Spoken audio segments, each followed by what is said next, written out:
Remember when boarding a plane felt like stepping into a luxury hotel rather than a flying sardine can? When flight attendants carved roast beef tableside at 35,000 feet and you could actually stretch your legs without playing footsie with a stranger? If you flew anywhere between the 1950s and 1980s, you experienced something that seems almost mythical today, the Golden Age of Aviation. Today, we're exploring 12 incredible features that made flying a genuine pleasure. Get ready to feel nostalgic for when air travel was truly special. Let's start with something that would shock modern travelers: airplane seats you could actually sit in comfortably. Remember when you didn't need to be a contortionist just to reach the overhead bin? In the Golden Age, seat pitch ranged from 36 to 40 inches. Today's cramped 28-inch standard would have been considered torture back then. Seats were genuinely wider too, often 21 inches compared to today's 17-inch squeeze. You had substantial armrests and didn't wage war with your neighbor for elbow space. Airlines understood something we've forgotten. Comfortable passengers were happy passengers, and happy passengers became loyal customers. The focus was on your experience, not cramming in maximum bodies per square foot. You could recline without guilt. Many seats had footrests, and some first-class seats became full beds decades before lie flat became a marketing buzzword. The Golden Age proved that profitable airlines and comfortable passengers weren't mutually exclusive. They just required treating people like human beings, not cargo. Forget those pathetic bags of pretzels airplane meals used to rival your favorite steakhouse. Picture this: you're served carved roast beef, lobster, thermidor, and elaborate desserts on actual china with real silverware. Flight attendants wheeled carts down the aisles, carving meat to order like you were dining at the Ritz. Olympic Airways used gold-plated cutlery in first class, while even economy passengers dined with proper metal utensils. Can you imagine? Airlines hired renowned chefs and partnered with famous restaurants to recreate signature dishes at 35,000 feet. Pan Am and TWA competed on culinary excellence, not just who could serve the stalest sandwich. The logistics were incredible. Airlines maintained full kitchens at major airports with teams preparing fresh meals for each flight. Food was loaded hot and served within hours, not reheated from frozen weeks later. Even the wine service was sophisticated, with sommeliers and extensive wine lists featuring premium vintages. You could enjoy a proper cocktail hour with quality spirits and fresh mixers. If you flew during this era, you know airline food wasn't always the comedy punchline it is today. Flying used to be a formal affair where passengers dressed like they were attending a wedding because it felt that special. Do you remember when men wore suits and ties as standard travel attire?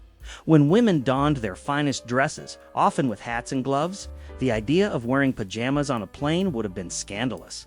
Flight attendants were fashion icons, with airlines hiring designers like Christian Dior and Halston to create their uniforms. These weren't just work clothes, they were fashion statements that appeared in Vogue. Airlines even hosted fashion shows in the aisles during flights, turning the cabin into a runway. Passengers could see the latest Paris designs while flying to New York. This emphasis on style reflected aviation's cultural status.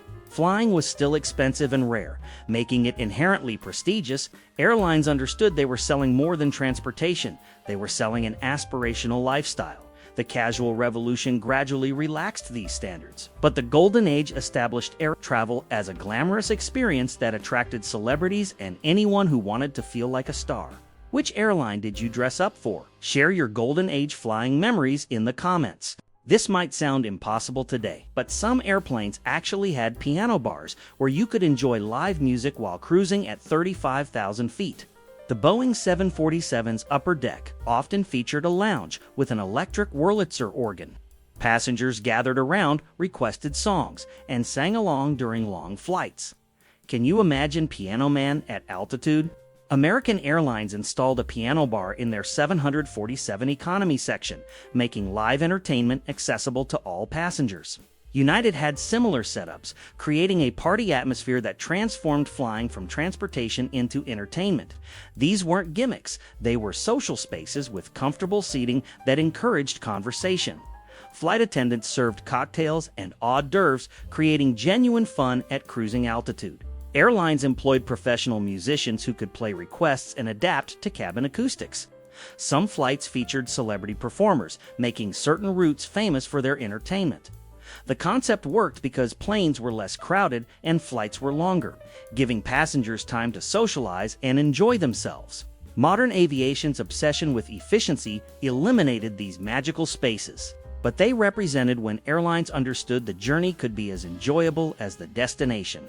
Before jet bridges, passengers experienced something that made them feel like celebrities walking directly onto the tarmac via built-in air stairs. Remember that feeling of descending those stairs and stepping onto the tarmac? The Boeing 727 and DC-9 had integrated stairs that folded down, letting you experience the airport environment firsthand. The jet fuel smell, the engine sounds, the sense of adventure. This wasn't just functional, it was dramatic. You felt like a movie star as you walked down those stairs, often with the airport bustling around you. Every arrival felt like a grand entrance. The system provided real advantages to airlines, weren't dependent on gate availability. Planes could park anywhere and passengers could board immediately, perfect for smaller airports without fancy infrastructure. Air stairs enabled aviation's most famous mystery when D.B. Cooper jumped from a 727's aft stairs in 1971, creating America's most enduring unsolved case. Modern jet bridges improved weather protection, but something was lost. Today's passengers are shuttled through sterile tubes, missing the sensory thrill of being on an active tarmac. If you remember walking down those stairs, you experienced the romance of aviation in a way that's simply impossible today. The Boeing 747 brought something magical, a spiral staircase that made you feel like you were in a flying mansion. That curved staircase connecting the main deck to the upper level wasn't just functional, it was pure elegance. Climbing those stairs felt like ascending to a private club in the sky. The upper deck was configured as lounges, first-class seating, or intimate restaurants. The curved walls and cozy atmosphere created a completely different experience from the main cabin below. These innovations reflected the era's optimism about aviation's future. Designers envisioned planes as flying cities with multiple levels and social spaces that made long flights enjoyable. The influence extended to airports, too. Eero Saarinen's TWA terminal at JFK, with its bird-like curves, became an architectural icon, celebrating the wonder of flight. Airlines invested heavily in interior design, hiring famous architects to create memorable environments. The goal was making flying feel special and luxurious, not just efficient. Modern aircraft prioritize capacity and fuel efficiency over architectural beauty. Those spiral staircases have been replaced by utilitarian designs that accommodate passengers rather than inspire them. Did you ever climb that 747 spiral staircase? It was like entering aviation royalty. Every major flight included a crew member who's now extinct, the flight engineer, aviation's unsung hero. These weren't backup pilots, they were specialized technicians who managed the complex systems early jets required. They sat at panels covered with hundreds of gauges, monitoring everything from engine performance to cabin pressure. During takeoff and landing, they worked closely with pilots, calling out critical parameters and managing systems that kept everyone safe. Their expertise was absolutely essential. The profession disappeared in the 1980s as computers took over system monitoring. Northwest Airlines retired their last flight engineer positions in 2009, ending a career essential to aviation for decades. Those flight engineers represented a hands-on approach to aviation that's been lost to digitization. In an era before email, airlines offered something charming: the ability to mail postcards from the sky. Airlines provided specially designed postcards featuring their logos and aircraft images. You could write messages during flight, sharing your experience, or sending greetings from above the clouds. After landing, airline staff collected completed postcards and delivered them to post offices. Recipients received mail with unique postmarks indicating it was sent from an aircraft. How special was that? The service reflected the era's leisurely approach to travel and communication. You had time during long flights to write thoughtful messages, and sending a postcard from the sky felt magical.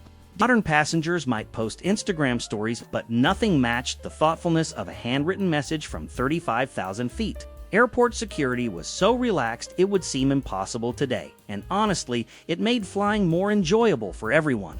You could arrive 30 minutes before departure, walk straight to your gate, and board without any screening.